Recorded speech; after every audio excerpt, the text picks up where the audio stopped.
ಸ್ನೇಹಿತರೆ ನಮಸ್ಕಾರ. ರಾಜ್ಯದಲ್ಲಿ ನಿಧಾನಕ್ಕೆ ಬಿಸಿಲಿನ ಬೇಗೆಯಂತೆ ಬಿಸಿಲಿನ ಕಾವು ಹೆಚ್ಚಾದಂತೆಯೇ ರಾಜಕೀಯ ಕಾವು ಕೂಡ ಹೆಚ್ಚಾಗ್ತಿದೆ. ಬೈ ಎಲೆಕ್ಷನ್ನ ಕಾವು ಕೂಡ ಹೆಚ್ಚಾಗ್ತಿದೆ. ಎರಡು ಕ್ಷೇತ್ರಗಳಲ್ಲಿ ದಾವಣಗೆರೆ ಮತ್ತು ಬಾಗಲಕೋಟೆ ಎರಡು ವಿಧಾನಸಭಾ ಕ್ಷೇತ್ರಕ್ಕೆ ನಡೆಯುವಂತಹ ಉಪಚುನಾವಣೆಯಲ್ಲಿ ದಾವಣಗೆರೆ ವಿಧಾನಸಭಾ ಕ್ಷೇತ್ರ ಈಗ ಇಡೀ ದೇಶದ ಗಮನವನ್ನೇ ಸೆಳೀತಾ ಇದೆ. ಕಾರಣ ಇಲ್ಲಿ ಈಗಾಗಲೇ BJPಯಿಂದ ಟಿಕೆಟ್ ಘೋಷಣೆ ಆಗಿದ್ದು, ಕಾಂಗ್ರೆಸ್ನಿಂದ ಯಾರಿಗೆ ಟಿಕೆಟ್ ಕೊಡ್ತಾರೆ ಅನ್ನೋದು ಒಂದು, ಜೊತೆಗೆ ಯಾರು ಗೆಲ್ತಾರೆ ಯಾರು ಸೋಲ್ತಾರೆ ಅನ್ನುವಂಥದ್ದು.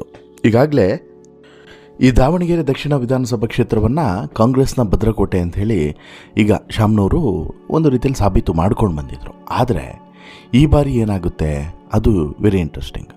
ಇನ್ನೊಂದು ಕಡೆ ಈಗಾಗಲೇ BJP ಈ ದಾವಣಗೆರೆ ದಕ್ಷಿಣ ವಿಧಾನಸಭಾ ಕ್ಷೇತ್ರಕ್ಕೆ 10 ಜನ ಅಭ್ಯರ್ಥಿಗಳ ಆಕಾಂಕ್ಷೆ ಇತ್ತು ನೋಡಿ, ಅವರ ನಡುವೆ ಒಬ್ಬರನ್ನು ಆಯ್ಕೆ ಮಾಡಿದೆ. ಆಯ್ಕೆ ಮಾಡಿರೋದು ಕೂಡ ಯಾರನ್ನ? ಒಬ್ಬ ಹಮಾಲಿಯ ಮಗನನ್ನು. ಹಮಾಲಿಯ ಮಗನಿಗೆ ಟಿಕೆಟನ್ನು ಕೊಟ್ಟಿರೋದ್ರ ಹಿಂದೆ ಭಾರಿ ಲೆಕ್ಕಾಚಾರ ಇದೆ. ಆದರೆ BSY ಬಣಕ್ಕೆ ಮುಖಭಂಗವೂ ಕೂಡ ಆಗಿದೆ. ಹಾಗಾದರೆ ಇಲ್ಲಿ ಮೇಲುಗೈ ಸಾಧಿಸಿದ್ದು ಯಾರು ಹೇಳ್ತೀನಿ. ಇವೆಲ್ಲದರ ಕುರಿತು ಹೇಳ್ತಾ ಪ್ರಮುಖವಾಗಿ ಇಲ್ಲಿ ಕಾಂಗ್ರೆಸ್ನ ಲೆಕ್ಕಾಚಾರ ಹೇಗಿದೆ ಅನ್ನೋದನ್ನು ಕೂಡ ನಿಮ್ಮ ಮುಂದೆ ಇಡ್ತಾ ಹೋಗ್ತೀನಿ. ಅದಕ್ಕಿಂತ ಮುಂಚೆ ನೀವಿನ್ನೂ ಕೂಡ ನಮ್ಮ ಚಾನಲನ್ನು ಸಬ್ಸ್ಕ್ರೈಬ್ ಮಾಡಿಲ್ಲ ಅಂದರೆ ದಯವಿಟ್ಟು ಕೂಡಲೇ ಸಬ್ಸ್ಕ್ರೈಬ್ ಮಾಡಿ ಸ್ನೇಹಿತರೆ. ಕರ್ನಾಟಕದ 2 ವಿಧಾನಸಭೆ ಉಪಚುನಾವಣೆಯಲ್ಲಿ ಇಡೀ ದೇಶದ ಗಮನವನ್ನು ಸೆಳೆದಿರೋದು ಮತ್ತು ಬಹು ಪ್ರಾಮುಖ್ಯತೆಯನ್ನು ಪಡೆದಿರುವಂಥದ್ದು ಯಾವುದು ಅಂತೇಳಿ ಕೇಳಿದರೆ ಅದು ದಾವಣಗೆರೆ ದಕ್ಷಿಣ ವಿಧಾನಸಭಾ ಕ್ಷೇತ್ರ. ದಾವಣಗೆರೆ ದಕ್ಷಿಣದಿಂದ ಶ್ರೀನಿವಾಸ ಟಿ ದಾಸಕರಿಯಪ್ಪ ಅವರಿಗೆ ಟಿಕೆಟನ್ನು ಕೊಡಲಾಗಿದೆ. ಈ ಟಿಕೆಟು ಬಹಳ ವಿಶೇಷವಾಗಿ ಕೊಟ್ಟಿರುವಂಥದ್ದು. ಈ ಮೂಲಕ ದಾವಣಗೆರೆ ರೆಬೆಲ್ ಬಣದ ಅಭ್ಯರ್ಥಿಗೆ ಮಣೆಯನ್ನು ಹಾಕಿದ್ದು ರಾಜ್ಯ BJP ಘಟಕ ಕೇಂದ್ರದ ನಾಯಕರು ಅಚ್ಚರಿಯನ್ನು ಮೂಡಿಸುವ ರೀತಿಯಲ್ಲಿ ಆಯ್ಕೆಯನ್ನು ಮಾಡಿದ್ದಾರೆ. ಮಾಜಿ CM BS ಯಡಿಯೂರಪ್ಪನವರು ಒಂದು ರೀತಿಯಲ್ಲಿ ಈ ಶ್ರೀನಿವಾಸ ದಾಸಕರಿಯಪ್ಪಕ್ಕೆ ಟಿಕೆಟನ್ನು ಕೊಡಬಾರ್ದು ಅಂತೇಳಿಬಿಟ್ಟು ಪಟ್ಟನ್ನು ಹಿಡಿದಿದ್ರು.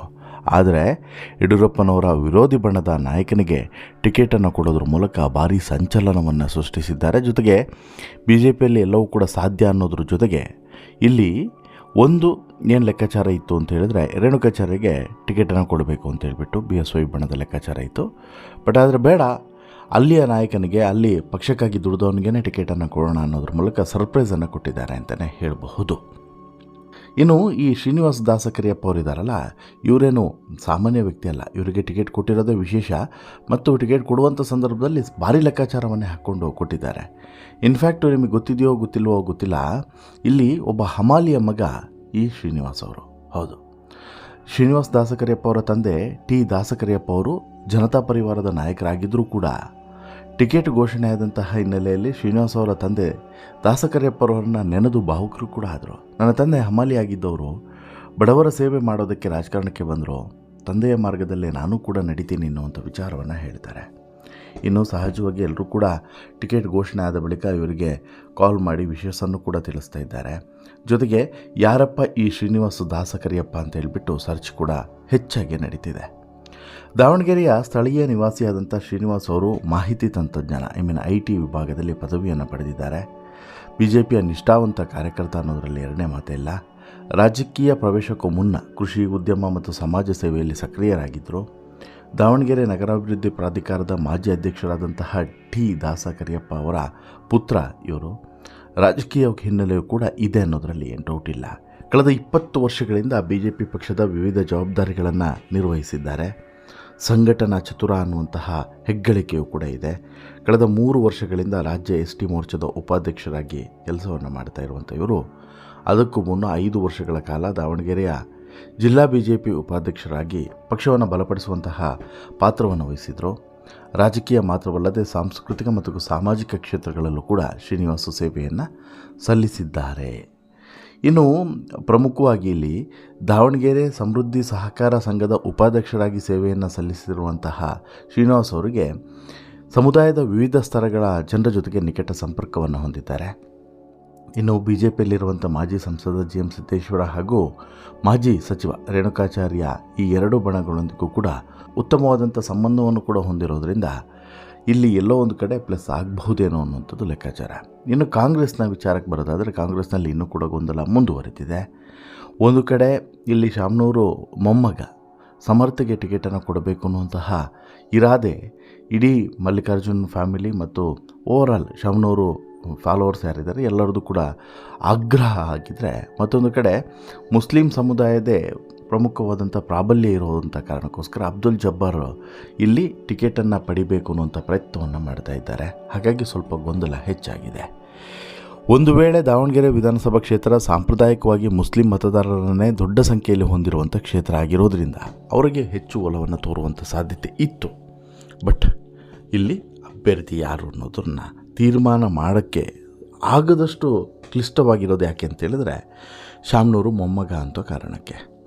ಉಪಚುನಾವಣೆಯಲ್ಲಿ ಮುಸ್ಲಿಂ ಸಮುದಾಯಕ್ಕೆ ಟಿಕೆಟನ್ನು ಕೊಟ್ಟರೆ ಈ 80,000ಕ್ಕೂ ಹೆಚ್ಚು ಏನು ಓಟಿದಾವೆ ನೋಡಿ, ಇದು ಅದರಲ್ಲಿ ಸ್ವಲ್ಪನಾದರೂ ಕೂಡ ಬರ್ಬೋದೇನೋ ಅನ್ನೋದು ಇವ್ರ ಲೆಕ್ಕಾಚಾರ.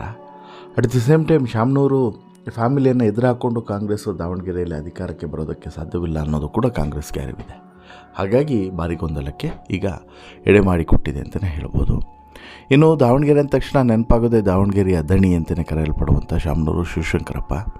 ಈ ಕ್ಷೇತ್ರ ದಶಕಗಳಿಂದ ಶಾಮನೂರು ಕುಟುಂಬದ ಹಿಡಿತದಲ್ಲೇ ಇರೋದರಿಂದ ಈಗ ಒಂದು ವೇಳೆ ಏನಾದರೂ ಅವರಿಗೆ ಟಿಕೆಟ್ ಕೊಡ್ತಾ ಇದ್ದರೆ ಲಿಂಗಾಯತ ಸಮುದಾಯವು ಕೂಡ ತಿರುಗಿ ಬೀಳುವಂಥ ಸಾಧ್ಯತೆ ಇದೆ. ಹಾಗಾಗಿ ಇಲ್ಲಿ ಒಟ್ಟಾರೆ ಈ ಒಂದು ಟಿಕೆಟ್, ದಾವಣಗೆರೆ ಒಂದು ಟಿಕೆಟ್ ಇದೆಯಲ್ಲ, ಭಾರೀ ಲೆಕ್ಕಾಚಾರಗಳಿಗೆ ಈಗ ಕಾರಣ ಆಗಿದೆ.